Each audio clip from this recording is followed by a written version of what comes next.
Hello, I'm Sean Lay. Welcome to the programme which brings together leading UK columnists, BBC specialists and the foreign correspondents who write, broadcast and blog for audiences back home from the Dateline London. This week, pandemic panic, as Boris Johnson's former top advisor justified his damning indictment of Britain's Prime Minister as unfit for the job. And a year after George Floyd was murdered by an officer sworn to protect, what does congressional deadlock on police reform tell us about American politics and President Biden? Joining us, one of Dateline's original contributors, the Jamaican-born journalist Bernard Burrell. Steve Richards has been writing and broadcasting about British politics for 30 years now. And with me in the studio, presenter and BBC foreign correspondent Clive Myrie. Good to have all of you with us. And you at home, thank you very much for watching. Now, have thousands of people died in the UK during the COVID pandemic because of things the British government did or didn't do? Dominic Cummings thinks the answer is yes, since he was, until 6 months ago, Prime Minister Boris Johnson's closest advisor. His extraordinary 7-hour testimony before parliamentarians Wednesday had the potential to be highly damaging, not least to his former boss. Boris Johnson is, according to Dominic Cummings, unfit to lead the country. Steve Richards, there was huge build-up to this testimony. Did it deliver in terms of a informed critique of how government functioned at one of the toughest times civilian governments have experienced? Yes, I think it did. And you say there was a huge build-up. I mean, you and I have waited for many of these political dramas, and they were anticlimactic when they happened. So I assumed this was going to be one of those. And it really wasn't, not just because it went on for so long. I bet you did, the whole lot. But as you say, here was Boris Johnson's chosen senior advisor, who was on the inside during all these key moments, making a series of extraordinary assertions. Now, some say, with some credence, that here is a subjective, unreliable narrator. But that would only be true if what we all know and experience was at odds with what he was saying. But we know they locked down late in the first lockdown when football matches and rock concerts were taking place. We know there was this dispute in the autumn of last year about whether to lock down. So, etc., etc. And there were remarkable moments, like when he said it, this hasn't been reported much, that when Boris Johnson went on, as he put it, Cummings, for a 2-week holiday in February 2020, they were almost relieved that he wasn't going to the COBRA meetings, the emergency meetings, because they thought he would be almost unsafe for the country if he attended. Now, these things are astonishing. And even if they don't have an impact on voters, to be honest, they should do. I mean, if voters want to turn away, they've got every right to do so. But they are remarkable insights, albeit from a subjective perspective, into the chaos behind the scenes of a British government tackling what is unquestionably the biggest challenge since 1945. Bernard, one of the specific allegations that was made against the government was over the decision to allow hospital patients who had been treated for COVID to return to care homes, apparently having been tested first, but of course it turned out that many of them hadn't been tested, and the consequence was a lot of people dying in care homes. You work in this sector, you understand a lot, you talk to a lot of people in the sector. Can you help us with this? What did people think was going to happen? And is it fair of the government to say, actually, everything was moving, the testing facilities were not there, and we did the best we could do in the circumstances? Hindsight is a really wonderful thing, Sean, and I don't think it's fair of the government to take that stand that they did everything they could. I live in an area of the UK in Sussex where from Brighton to Hove to Hastings to Kent, dozens of care homes were experiencing what they didn't plan for, what they didn't have the guidance about. The government actually changed its mind about 5 times since January 2020 and up to about April, with different guidance. That was confusing for the hospitals. That was confusing for the care homes. I know for a fact because the care standards specifically says when you're leaving hospital, you're supposed to have a discharge planning. And so therefore, if you're going from hospital to home, then it should be carefully planned by the hospital. And what we have was a panic reaction, a reaction that was almost without leadership in terms of the government response to that. And so people were actually sent back into these care homes without the testing, without the proper liaison with their care homes. And I think when the promised report into all this fiasco comes around in the future, 2022, I don't know why it's going to take so long, because Dominic Cummings has already revealed a lot of what went on. I think it will prove that a lot of mistakes were made because people just didn't know what they were doing in government. And I think Dominic Cummings has got his finger on something really substantial. Just didn't know. This is really interesting, Clive, because, for example, let's take an aspect of this. You spend a lot of time visiting hospitals over the last year and reporting on the experiences on the front line. It's fair to say a lot of people in the medical profession just didn't know because they were dealing with an unknown illness. In that context, when the government says we acted on the scientific advice, they clearly did, but even the scientists weren't sure. Therefore, are we trying to load too much criticism onto government of handling something when it was kind of blindsided by the experience, as governments were elsewhere in the world? I mean, everyone was blindsided. This was a particularly difficult situation that I think it took a long time for policymakers, governments, others in the community and in wider society to fully understand. And I know going into hospitals and filming back in March, April, May last year, that anecdotally, certainly, people were saying, look, if you end up in a hospital, you're going to get COVID. I mean, it is the place where this thing is going to breed. Therefore, if you're sending people into hospitals and you haven't tested them, you're going to get, if you're sending people into care homes rather from hospitals, having been in hospitals, you are going to set a wildfire running. And as you say, you know, it's not just England, Wales and Scotland where this was a problem. The United States, the first case of a COVID victim in the United States was in a care home in Seattle. And that's where the first big outbreak took place. We know that people in France, the relatives of people in care homes who've died as a result of COVID, they're going to court. They started legal action back in March to try to get answers. Half of all the COVID deaths in Germany were in care homes. This isn't just a problem that Britain had to deal with. It seems to have been a blind spot for policymakers around the world, and I think it will be one of the most significant chapters of the inquiry, as Bernard pointed out, of the inquiry when it eventually comes sometime next year. And I think the fascination for the public also is the fact that we're talking about the most vulnerable members of our society apart from children.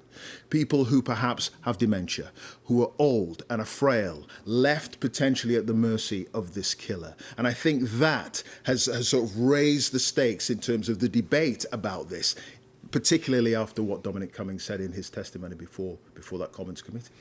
Steve, the broader kind of political questions beyond just the pandemic, there's a lot of criticism from Dominic Cummings. Some have dismissed a lot of it as personal enmity, as kind of revenge, of bitterness from the way he left government.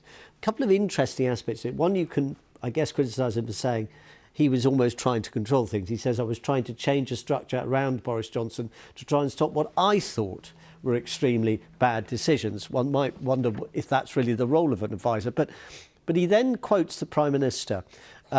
He says, you're right, I am more frightened of you, Dominic Cummings, having the power to stop the chaos than I am of the chaos. Chaos isn't that bad. Chaos means that everyone has to look to me to see who is in charge. I wonder, assuming that is a correct representation of what Boris Johnson said to him, what that tells us or might tell us about the conduct of government and what your views are on that. Yeah, and again, you could say, well, Dominic Cummings was out to get Boris Johnson. And again, I would argue that would be a perfectly valid thing to say if it was at odds with what we know. But all the evidence suggests he is a chaotic figure, Boris Johnson. As a journalist, as a broadcaster, I used to do programs with him sometimes. There was a sort of air of chaos around. But does that matter? Yes, it does matter in terms of clarity of policy making, delivering policy, of being not only decisive, I mean, it's a cliche, will be decisive, it's about making the right calls based on the evidence in front of you, which can be complex, detailed, dull, technocratic. And what we see suggests that that isn't. I mean, Boris Johnson is a great vote winner. Let's be absolutely clear about that. But that side of it chimes with what Dominic Cummings said. And his appointments in cabinet of fairly mediocre, unthreatening figures, wholly dependent on his patronage, reinforces this sense that rather than allowing others, big figures, to have space to impose order and control, he would prefer the chaos around him. So he retains a degree of control. So I do think it really matters in terms of the conduct of government. In Britain, we have a party-based system, a cabinet-based system in theory, although Cummings made clear cabinet was virtually wholly bypassed, but a kind of presidential culture where prime ministers wield considerable power, especially in an emergency. And so it does matter when his most senior advisor says he prefers chaos to order. So he has a kind of space to rule. Bernard, last thought on this. Yes, I do agree with what you just said, Steve, because I think the advisor should never become the news. And what happened during all this pandemic is what I would call polydemic, political domination by one individual, and the all sad incident of this pandemic, where so many thousands of people have lost their lives, become a political kicking ball. And hopefully when the report and the inquiry comes around, a lot of what he's saying, I'll repeat again, will not be news anymore. Thank you all very much. Now, Joe Biden wanted to mark the first anniversary of the killing of George Floyd, a black American murdered by a white American police officer, by signing into law a wide-ranging reform of the police. In Washington, though, the most powerful political force is inertia. Tuesday's commemorations came and went with the George Floyd Justice in Policing Act stranded in the Senate. Clive, you're just back from the United States just a matter of days ago. You've been looking at this whole question of what, if anything, has changed since George Floyd was murdered. What is your impression of Biden's America in its first few months in terms of how it has reacted to what has gone on and reacted to that year of protest that has followed? Well, to be honest with you, Sean, it's not just Biden's America, it's Macron's France, it's Johnson's Britain. There is a real sense that societies have actually moved backwards 12 months on since George Floyd was murdered. And it's interesting to sort of see this. I went to France and I went to the United States to look at this, that the sort of trauma of a year ago.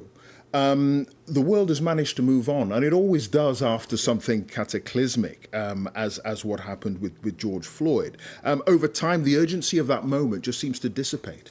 And frankly, that seems to have been what I've experienced as having happened, certainly in France here and in the United States. And you even get a backlash. You get a sense that why are we penalising the whole of the police force in Britain, America, or France, or Germany, or wherever, for a few rotten apples? And that seems to be the attitude I've discovered from the democracies of the West as a result of what happened.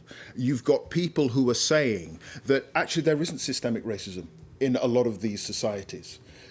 While lots of people were willing to claim that that was the case within the white heat of the moment of George Floyd dying, that white heat has got cooler and cooler and cooler. We had a commission here that suggested that inequalities in pay, jobs, the lack of black representation at the highest levels of business, higher incarceration rates, stop and search rates, which are the same in America and the UK and France. Nothing to do with systemic racism. It's somehow something to do with something else, background, society in general, nothing to do with race. And it's been fascinating seeing the energy and the electric sense of change that many people felt had to come, watching that slowly ebb away over 12 months to the point where societies actually seem to me to be going backwards. And it's a really weird thing to watch, actually. Really weird. Bernard, to pick up on Clive's analogy there, whether it is or isn't a few rotten apples, no one seems to be still asking the question, what causes the apples to rot? Well, I wouldn't call it a few rotten apples, as Clive has picked up from people he's seen during his work around different countries. I think it's more systematic and it's widespread, it's long-standing. And you have to ask yourself, why have Black Lives Matter become so popular in such a short time after what was been going on for hundreds of years? It tells you that there's some systematic practices that has been going on in these countries, in France, in Britain, in the United Kingdom, and we're talking about police actions now. And what does Joe Biden says? He said, I want to be able to make that change in terms of policing. But look what has happened in the last week or so in the US Congress. The proposal he's putting forward has been stalled. So that tells you that people, as Clive said, are not really ready to actually move forward. It becomes news, it becomes something that everybody wants to be part of in terms of human empathy, but then people just go back to what they're used to. And I think this is systematic of why many people, for example, we talked about the COVID a while ago, why many people of Asian, African, Caribbean background are refusing to take the injections because they see the injections as part of the whole thing to do with Black lives, policing, systematic structures in society. And we have a serious problem, but it demands serious solutions, and we're not getting it at all. And Clive is right.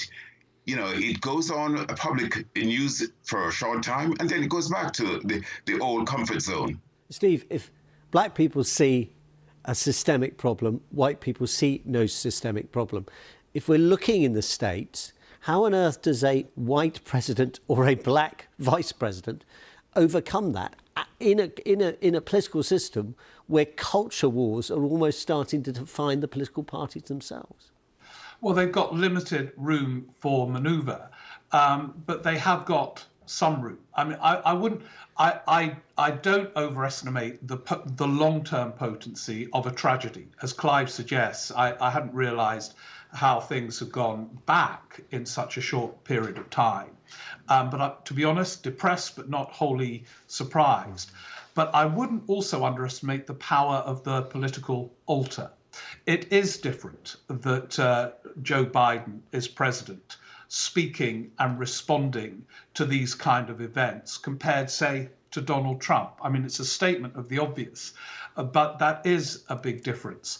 But in terms of power, I mean, you know, I was talking earlier about Britain having a sort of presidential culture. In terms of domestic policy, quite often a prime minister has more control, albeit in a much smaller power, Britain, than a president does in domestic policy in the United States. So, but I think he will use the altar to try and change the mood. He has already done so, and on several occasions. Now, I'm not saying that makes a practical difference.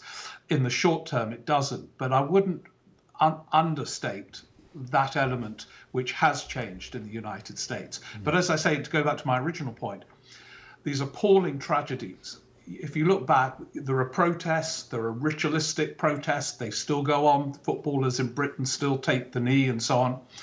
But then, as Clive has observed, it fades. It needs political will to bring about change in the end. But I think the difference between Biden and Trump is profound, and that is a new element to the equation and a positive one. Clive, one of the most memorable rows during the Democratic presidential primaries was when Kamala Harris took on Joe Biden over his previous record on race, talked about how the young congressman had been, in her view, too willing to compromise with some of the old racists who then used to operate in the Senate and in the House of Representatives and in his own state of Delaware, how he'd been willing to support busing, which remains hugely controversial policy of taking people from areas where there was white resistance to schooling them, and even if they lived in those areas, moving them miles and miles and miles to go to a school where the authorities could get them into that school. Is he making enough use of Kamala Harris in the circumstances, given that this is such a sensitive question? Yeah. It's a good question, and he did deploy her, as it were, to sort of deal with the situation on the border. with migrants flooding in from Mexico and from South America. It could be argued that perhaps he isn't deploying her as well as perhaps he could and effectively enough in regards to the George Floyd policing bill. But I think there's a sense that because Joe Biden knows those good old boys, he understands the mentality of some in the South. He understands the mentality of a frame of reference in America that is built around a certain degree of white supremacy. And he has apologized for those links to those sort of, senators from the South who may have old-fashioned views. He's apologized for that. But there's a sense that if anyone can build a consensus, it's him. And it's precisely what Steve was suggesting, that the rhetoric from the top is what's important, and that hopefully in the longer term could bring about some kind of change. In the short term, it's difficult and it's rocky. But if there is a sense, an overarching sense, that we cannot, as a nation, that is the United States, continue the way we have in terms of the way we talk about race, then perhaps that can filter down to those activists who got out on the streets, many of them white, it has to be said, in the United Kingdom, in France, in Germany, in Australia, in Cape Town, in South Africa, all over the world, in Canada.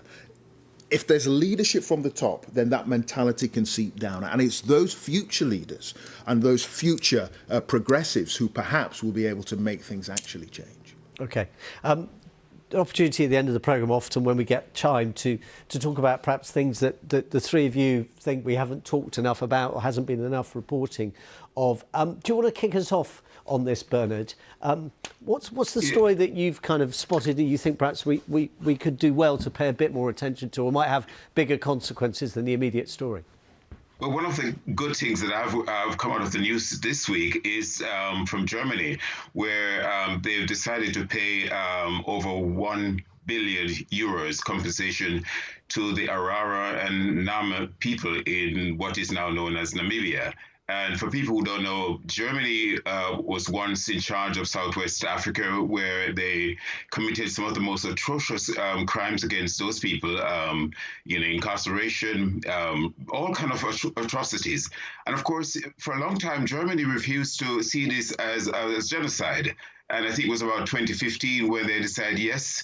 And of course, now that they've made this, 1 billion euro, compensation, they don't want to call it compensation. They don't want to call it reparations or anything of that nature, because according to them, they don't want to set a precedent.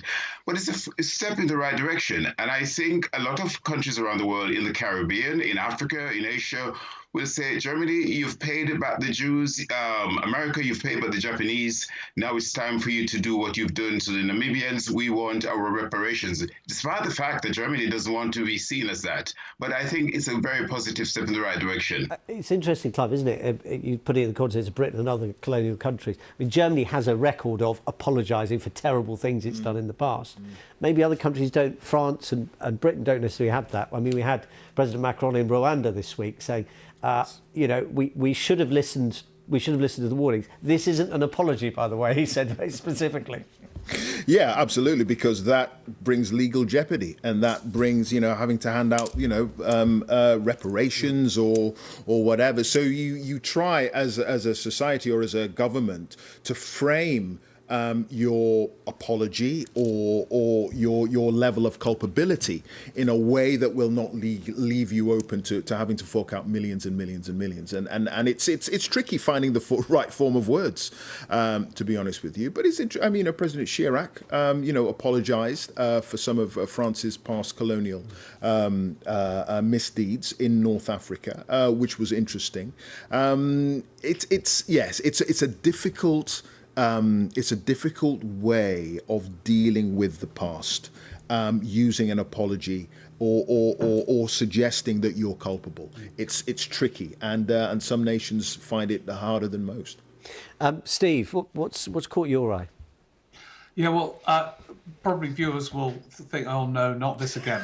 But Lord David Frost, go on. the British government's Brexit minister, I was in the House of Lords this week, and again blamed the European Union for what's happening in Northern Ireland with the so-called protocol, which we haven't got time to discuss. Now, the protocol is a consequence precisely of Lord David Frost and Boris Johnson's negotiation. But I think the other interesting twist is we've been talking a bit about Joe Biden. Joe Biden's watching this closely. And I don't think he will buy a thing if this all goes badly wrong, the border between Great Britain and Northern Ireland, that it was the European Union's fault. Boris Johnson aches for a trade deal with the United States as part of the post-Brexit situation and wants a close relationship with Joe Biden. So David Frost machismo, if it does lead to trouble, I think could have consequences which Boris Johnson wouldn't welcome in terms of his relationship with Joe Biden. So it's still going on, it's subterranean, but it remains multi-layered in its twists and turns. And finally, Clive. Yeah, Bitcoin. I don't understand it. Cryptocurrencies, I do not understand it. But I'm finding it really, really fascinating because the police in the West Midlands in England, they were called to a industrial estate on a tip-off that there was a cannabis producing operation going on. So lots of electricity being used. Because the electricity had been spiked up. They raid this place and they find that it's actually a bunch of computers with cables everywhere mining for Bitcoin around the world. Now, it's not illegal in this country to mine for Bitcoin, although it's just been made illegal in China. Right. But it is obviously illegal to nick off with electricity that you're not paying for. And I just find this a really fascinating twist on the whole idea of this currency that lives in computers and you dig for it around the world. And it also actually has raised sort of questions about the economic and environmental cost of money itself. Mining the metals, forging the metals, paper in making currency and so on. Fascinating society issue that we've come across here. It is indeed. I guess if they get fined, they could always pay the electricity and the fine in Bitcoin with any luck. That's it for Dateline London for this week. Back same time next week. Bye-bye.